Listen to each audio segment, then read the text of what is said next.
Hi, my name is Justin. I'm 30 years old, and I live in Laurel, Maryland. And this is the story of HIV and me.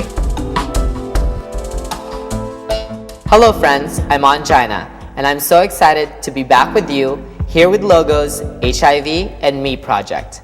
We're going to be bringing you more stories from some amazing individuals who are living their lives just like me with HIV. I want to introduce to you Justin. Hi, Angina. Hi Justin, how are you? Good, and you? Good. I'm going to be asking you just a few questions. Some may be personal, some may not be. But, let's just get right to it. Tell me about the day that you received information that you were HIV positive. That day I woke up and I threw up 5 times, and my sheets were sweaty in my bed. I thought I was sick. I knew I needed to get checked out. And so I went to one of the clinics in town in DC. I must have smoked 20 cigarettes outside for each minute that I was outside waiting for my test. And when I came back in, the tester said, "Mr. Smith, you're positive, HIV positive." I was devastated. I literally stood there for about 5 minutes and then I just bawled. And I literally hugged the tester and she held me, and then I called my best friend and he came to the clinic and he held me again, and then we went out for drinks at the bar because I needed to have a drink after that. Right. Were you surprised about your diagnosis at all?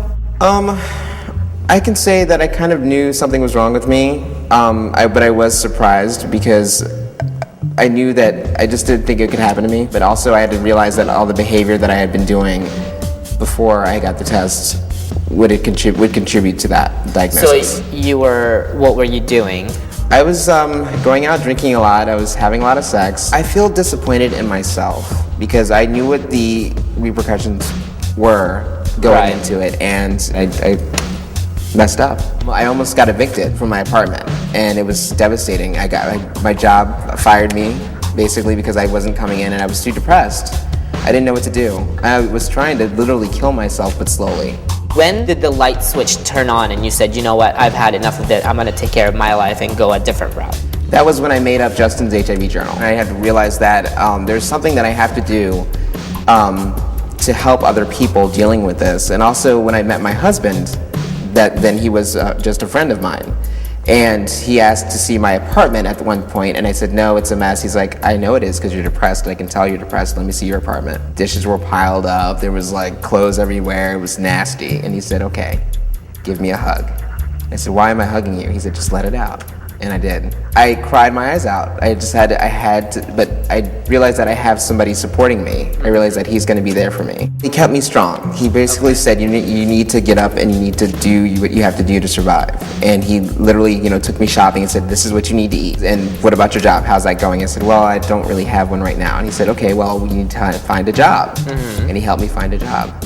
So what is your attitude towards sex now? I always use a condom, and I always try to emphasize to my friends and family to use condoms all the time. And but yet I know some of them do not use condoms, and I can't really do anything about that. So what does that make you feel? I guess as long as they know the consequences of their actions, and me trying to do what I do with my journal, it kind of tells them what could happen if they don't use condoms. Do you have friends that are also HIV positive? A lot. Okay. A lot of them. Actually, I have friends that have died. It's really sad to see when they die because they're my age or younger. So when did you start your journal? Around that time? Yes, because I just got tired of seeing them die. I got tired of seeing my friends pass away, and because they weren't taking care of themselves or because they were in denial. And they need to see this. People need to see this. What advice would you give a young person who's sexually active and does not know their status? Always wear a condom, but if you don't hear the consequences of not wearing a condom, then I would say please go get tested as soon as possible. Find your local clinic. It doesn't matter if it's gay or straight, just get tested. If you keep going and you are HIV positive and you keep going and keep going and keep going, something is going to wake you up, and it's not going to be nothing nice. It'll be real nasty. Yeah. I don't know, lesions? I don't want to wake up to a lesion on me. Yeah, for sure. I mean, there's scarier things than finding out you're positive. Right. Because once you find out, you can at least protect yourself and stay healthy. So how do you tackle each new day? with a smile. Yeah, you seem like a very happy person though. I am. Yeah. You have challenges every Yeah. day, and every person has challenges. You just kind of go into it, face forward, and just knock it out. Yeah, and what's the biggest thing that you've learned about yourself? That I'm not as weak as I thought. No one is. Exactly. Yeah, I think once a person sort of gets over that first hurdle, they'll realize how strong they really are. Yeah. And no It'll matter test what. you. Yeah. Life is a test. And if you pass the first hurdle, I think you can pass the rest of it. Right. So, and you definitely have. So thank you for being here. you. And thank you. It's a pleasure to meet you, and keep doing what you're doing for the community. You too.